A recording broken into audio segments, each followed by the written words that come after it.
سلام به همه دوستان و همراهان عزیزم. امیدوارم تا اینجای روز رو به خوشی پشت سر گذاشته باشید و این رو بدونید هر رشدی نیازمند وداع هست.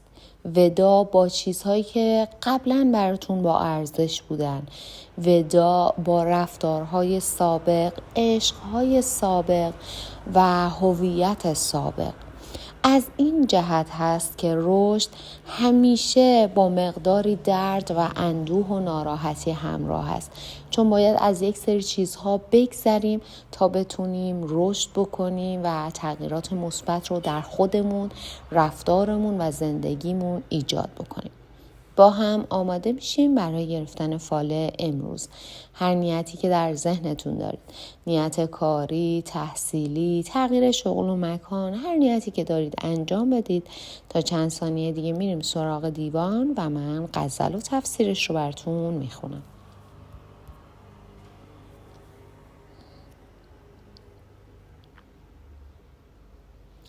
خب دوستان، اگر نیتاتون رو انجام دادین با هم ببینیم حافظ امروز چه توصیه‌ای برای ما دارن. خوش کرد یاوری فلکت روز داوری، تا شکر چون کنی و چه شکرانه آوری. آن کس اوفتاد خدایش گرفت دست، گو بر تو باد تا غم افتادگان خوری.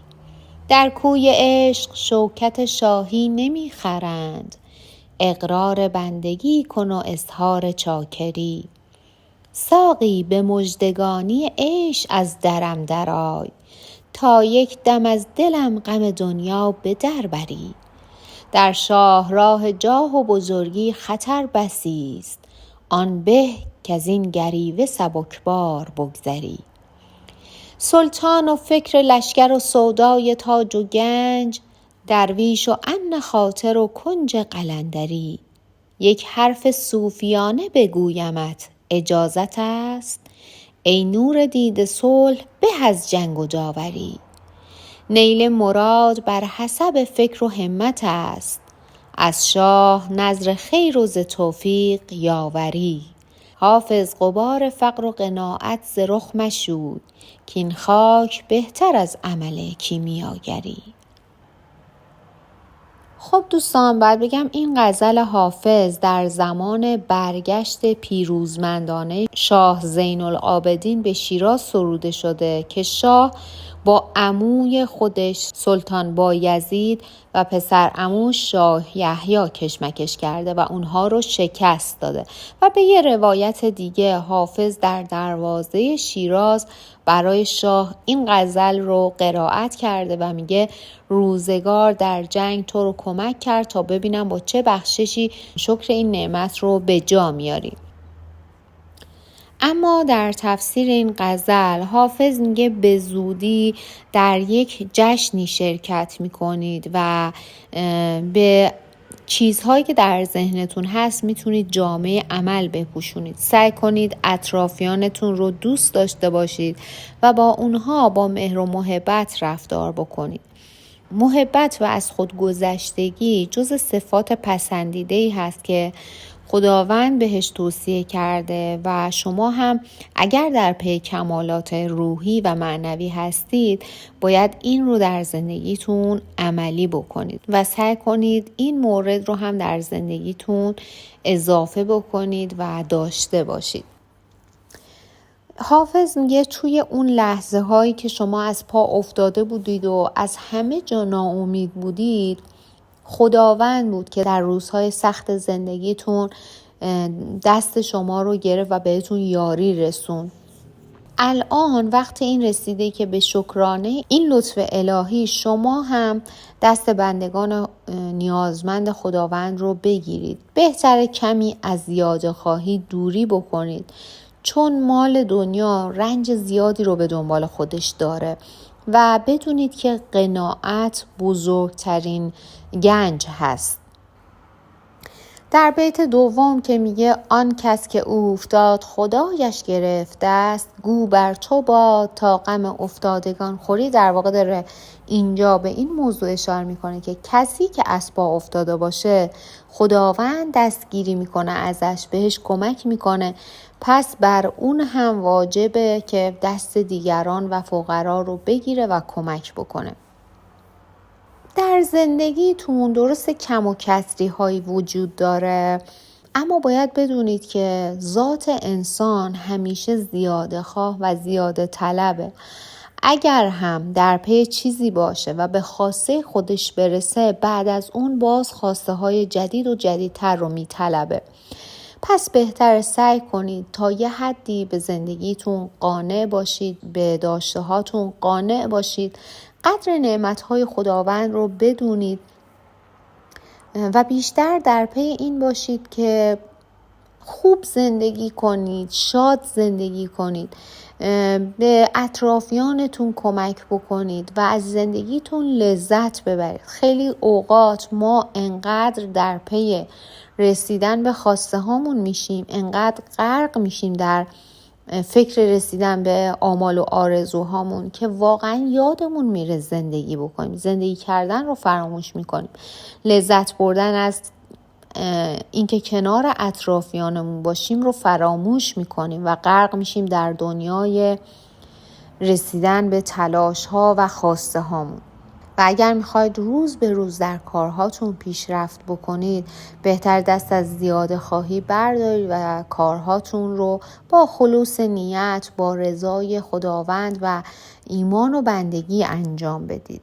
از خصومت، از دشمنی دوری بکنید و این رو بدونید که خیلی وقتها به قول معروف هر که بامش بیش برفش بیشتر. ثروتمند بودن و جاه و مقام داشتن دردسرهای بیشتری در پی داره.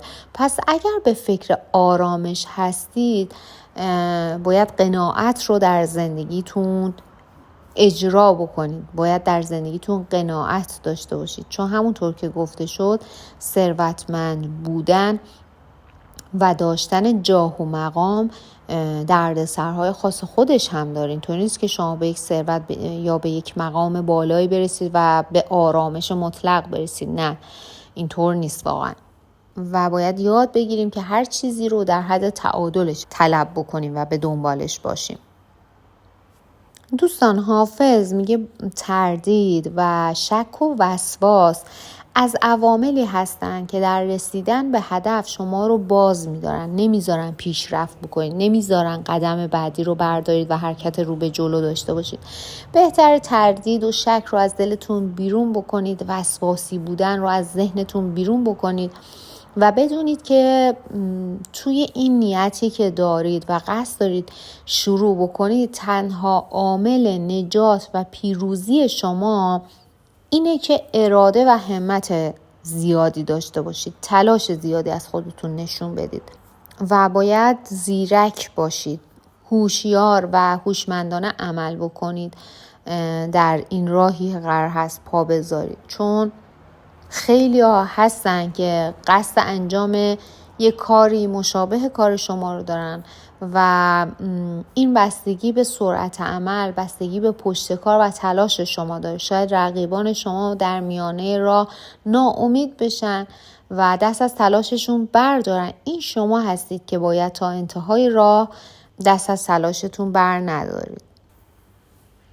دوستان، اگر نیت احساسی داشتید و رابطه احساسی شما با شریک احساسیتون یا با همسرتون دچار تشنج و مشکل شده، حافظ داره میگه جدیداً یک سری افراد حسود قصد تخریب رابطه شما رو دارن و این تشنج از جانب اون افراد ایجاد شده. بهتره حواستون رو توی این مورد جمع کنید و اجازه ندید که افراد حسود با حرفایی که میزنن رابطه خوب شما رو خراب بکنن و این اجازه رو به اون اشخاص ندید. در واقع شما نادانسته وارد بازی اونها شدید و تونستن با حرفهای بی‌موردشون شما رو تحت تاثیر قرار بدن و یک تشنجی رو در روابط شما ایجاد بکنن. بهتره یک مقداری در روابطتون تجدید نظر بکنید، یک مقداری از جمعی که باهاش در ارتباط هستید فاصله بگیرید، فرصت بدید و این رابطه رو دوباره از نو بسازید و اگر سوء تفاهم یا مشکلی پیش اومده سعی در برطرف کردن این موضوع داشته باشید.